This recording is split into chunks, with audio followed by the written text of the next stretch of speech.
This is where I leave you. Judd Altman, Jason Bateman, works at a radio station for popular host Wade Beaufort, Dax Shepard. After work, Judd gets a cake for his wife Quinn's, Abigail Spencer, birthday, only to come home and find her having sex in his bed with Wade. Judd asks how long this has been going on, and Quinn says a year.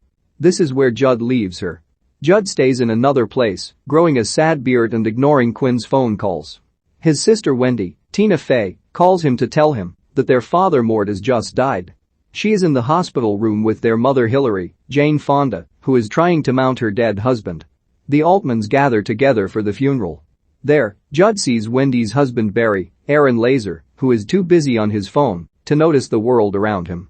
Judd also reunites with his older brother Paul, Corey Stoll, and his wife Annie, Kathryn Hahn. The Altmans' childhood friend Charles Grodner, aka Boner, Ben Schwartz, is the rabbi speaking at the funeral. In the middle of his eulogy, the youngest Altman, Philip, Adam Driver, rides in blasting a DMX song and running into the service loudly to hug his mom and siblings. After the funeral, Boner tells the Altmans that their father wanted them to sit Shiva, meaning they must stay for a whole week with each other. Philip gets a phone call and goes outside to bring a woman inside. Her name is Tracy, Connie Britton, and she is his therapist.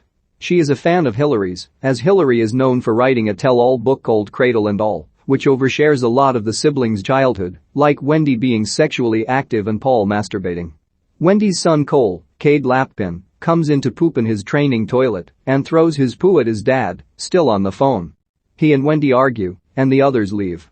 Guests come over and the Altmans tell everybody what they've been doing since then. Paul and Annie have been trying to conceive for a while, and it's revealed that Annie used to be Judd's girlfriend in high school. Also, only Wendy knows about Judd's divorce, though he keeps telling people she's not there because she has a bulging disc. Judd drives to his family's sporting goods store.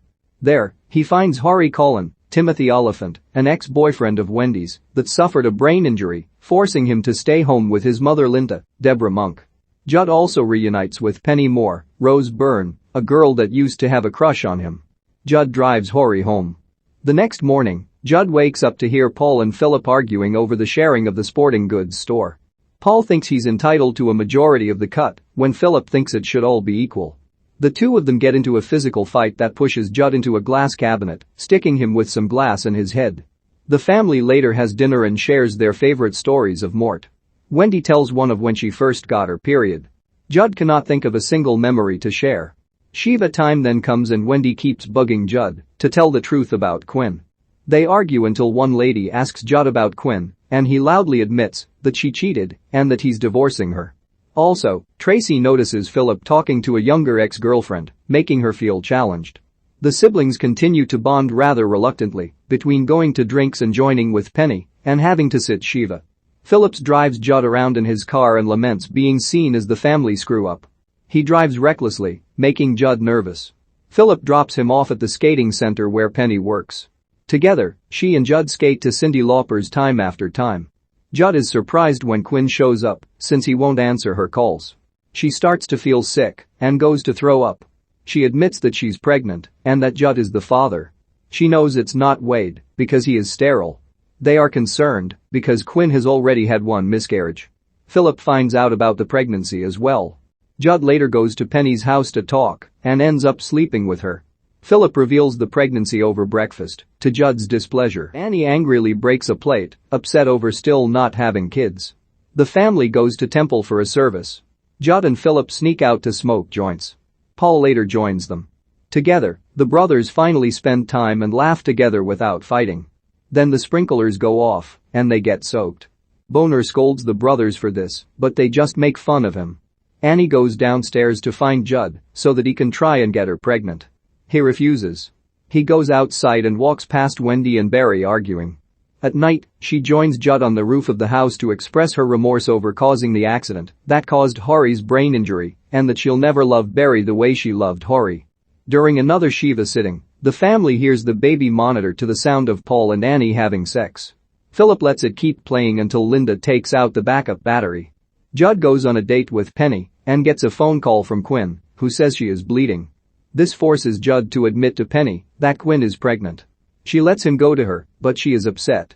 Judd gets to the hospital to be with Quinn only for Wade to show up moments later. The nurse is able to find the baby's heartbeat after Quinn was told it couldn't be found.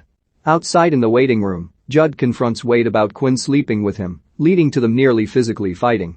The security guards pull them apart until Wendy comes in and settles everything. She even punches Wade in the face. Outside, Judd sees Wade's car and gets a group of frat boys to push the car upside down after he says that Wade slept with his wife. Wade goes outside and sees the car. He admits that Judd was one of his few friends, even though Judd didn't see him as a friend. Tracy asks Judd if he thinks Philip has slept with his ex-girlfriend since they got home. Judd says no, and that it's nice that Tracy seems to care about Philip. Judd then tries going to see Penny and talking to her about his situation with Quinn, but she leaves him to go to work. Annie goes to talk to Judd, feeling bad about her situation, when Paul catches them talking together. He mistakes this as Judd trying to sleep with Annie, leading Paul to chase him outside where they start fighting.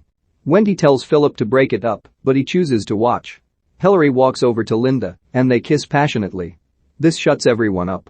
Hillary tells her children that Linda has been there for her lately, and even Hari knew about it. Judd tries fixing an electrical circuit in the basement, only to get slightly electrocuted. As he passes out, he has a flashback to when he was being taught by his father to ride a bike. Mort comforted him after he fell and pressed his forehead against Judd's forehead, something he did with all his kids. Hillary comes downstairs to find Judd. He starts to cry as he finally misses his dad. Judd finds Penny at the skating center.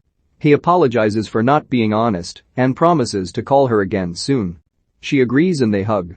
Wendy and her family leave and say goodbye to her siblings and mother. She passes by Hari's house and tearfully waves goodbye to him. The brothers have made amends, and Paul offers both Judd and Philip jobs. The rest of the family goes to have a meal, but Judd decides to quietly slip out. Philip catches him, and they hug. Judd and Hillary share as she watches him from the window. Before leaving, Judd then decides to take Philip's car after he left the keys in there and go for a ride all to himself.